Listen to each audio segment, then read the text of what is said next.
So I've got the G2 Gipsy in the shop today. It's time for its fall checkup. I've had this on the road since the spring of 2022. So, you know, I don't know, what is that, 15 months or so. I haven't had to do any maintenance to it at all.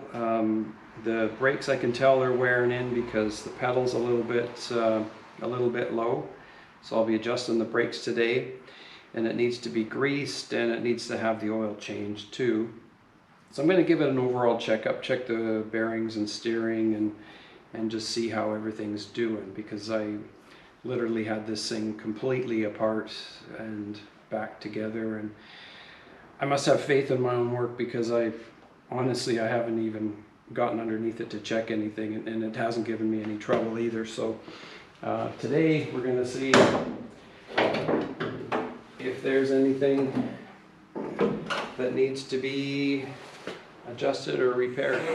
First thing, I'm going to go around and check all the wheel bearings. Something that I was warned early on about these Gypsies is the early ones had a tendency for the hubs to come loose. And whether it was poor design or poor maintenance or poor assembly, that's somebody that had it apart, whatever the reason was on the early ones, the G1s, they had trouble with the wheels coming off, literally. And they did an update on the hub and the spindle, the stub axle. There's a little tapered cone on there that fits into the back of the hub and helps to center it. I've never had these wheels loosen off in the 30 years that I've owned this thing, and I've used it a lot, and I've used it on a lot of logging roads, and nothing's ever come loose. I put all new tie rod ends in it, and they are still tight. I had to replace the swivel pin bushings, and I made new swivel pins. Those are still nice and tight. Definitely needs to have the slip yokes greased because I can hear them clunk a little bit when I'm driving. Looks like I got a oil seal leaking here a little bit. And it could just be these bolts because they have a tendency to loosen after, you know, not all the time, but being that I've recently had it apart. But I have had them come a bit loose, and then they leak oil through the threads. And you know, those are a tiny bit loose.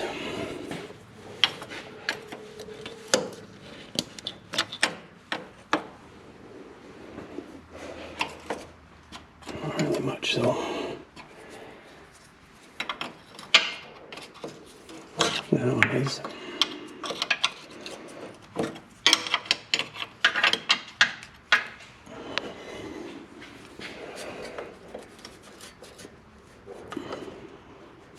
If you have clunky noises, something to check are these bushings in here where the diffs mount, at least on the Flexi independent Gypsies. I made all new bushings for in there. They're a nylon. I bought a piece of round stock at the plastic shop and just turned them on my lathe. Originally they're a rubber or polyurethane, whatever they put in there back in those days. Front is mounted solid. Yeah, that's what I'll do. I'll give her a good grease. So I'll be changing the oil today. It's its first change since the engine rebuild. Everything's looking pretty good though. No loose parts, no. Yeah. Minor little weepy oil here and there, but nothing really unusual. That's the clutch shaft there. It's just grease oozing down there. A little bit coming off my sleeve cylinder for my clutch. So when you're greasing your Gipsy, it's good to have a couple of different ends, just your regular clip-on one. I've got one on a 90-degree angle, which is kind of handy. And then I've got a needle type greaser as well. And that's good for when you can't get on the fitting, you can just put that into the center of the fitting and pump grease into it. Because some are just on a funny enough of an angle, or the yoke of the drive shaft's in the way, and you just can't quite get on there with a clip-on one. So that's the two I use. And having one that you can squeeze by hand is nice too. Pump by hand, so you can hold the needle in there with one hand and pump with the other. But yeah, a total of 32 grease fittings, so it's quite a bit of greasing. Swivel pins, tie rod ends, U-joints, slip yokes, clutch, shaft. There's also grease fittings on the park brake cables, but I wouldn't recommend putting grease in there. I would put oil in there because the grease definitely gets old and it gets sticky, and then the brakes don't want to release as well as they should. So that I would not put grease in. I would just put a like 90 weight oil in there if you can pump it in there somehow. So when I adjust the brakes, I use just a square drive tool for the back, and then for the front I made this wrench just out of a crummy old wrench. It's 11/16 head on the adjuster for the front, and you need a special angle to get at it, so this wrench I just heated up and bent it. And when you adjust the brakes, you just want them to just have a slight bit of drag. You only want to hear the shoes just contacting the drum. So for engine oil, I buy 1540 diesel oil for diesel engines, because the diesel engine oil still has the zinc in it that protects the cam and the tappets on these old engines. So if you're not running a diesel grade oil, then you should buy the classic oil. Just make sure it has zinc, or use a zinc additive. So I buy it in a 20-liter pail, and I just put it in a jug so I can pour it in here easier. The sump and filter take about 7.5 liters total. Yeah, looks like I got it first try. Usually I leave a little bit of oil out, and I run it and then check it again, but oh my god, bang on. A couple other things you can lubricate under the hood and bonnet. You can lubricate the throttle linkage. That gets a little sticky sometimes. You can lubricate the back bushing on the generator. You can take a plug out of the water pump and you can put, I can't recall, it's either 90 weight or grease in there. You'd have to look at the manual. That doesn't have to be done terribly often though. Another thing, you can even pull the cap off the back of the starter and lubricate that end bushing. You can oil the distributor shaft bushing as well by taking the cap off and taking the rotor off. And then there's a little spot you can put oil right in the center of the shaft, and it'll weep down into that bushing.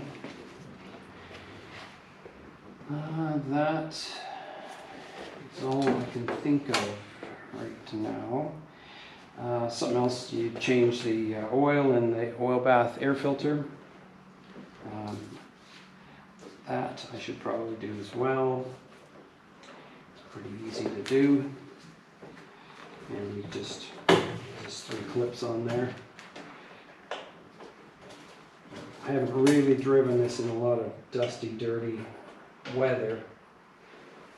Get out of here. Come on out of there. But yeah, you just dump that out and add new oil. That's actually still really clean, so I'm going to leave that. So that's it for my maintenance today. Things I found that I need to do are the clutch slave cylinder. It's weeping a bit of fluid out of it. And the master cylinder, it likes to weep out the back every now and then and destroy the paint on my clutch pedal. I have a Wilwood one for that I'm going to install, so I'll be doing the master cylinder and the slave cylinder at the same time. Something else I got recently, I've always salvaged my original carburetors, but something that I have problem with is getting the accelerator pump to work well. It's a plunger type. It's like a piston in a bore, a little brass piston, and that bore gets worn over time, and it just doesn't get a really good shot of fuel when you start off, and it can cause a hesitation in the throttle when you just step on it just off idle. So I got this carburetor on a recommendation of Richard at Gipsy Spares. It's a carburetor. It's a genuine Weber for the Series 1 Land Rover. And the displacement on the Series 1 Land Rover this is 2.2, and I think Land Rover's 2.5. So this carburetor should work great on there. May have to change the jetting a little bit. I'm just going to run it and see. But something cool, I haven't tried it, like the mounting holes are correct, and the position when it goes on will be correct, just we'll have to change the fuel inlet. The original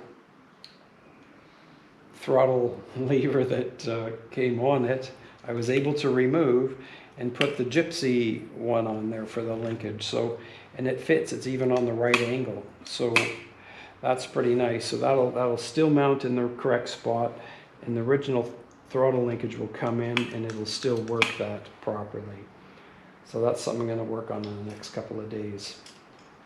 And get my Gipsy running a little smoother, because it runs good, but I just can't get rid of that hesitation in the throttle.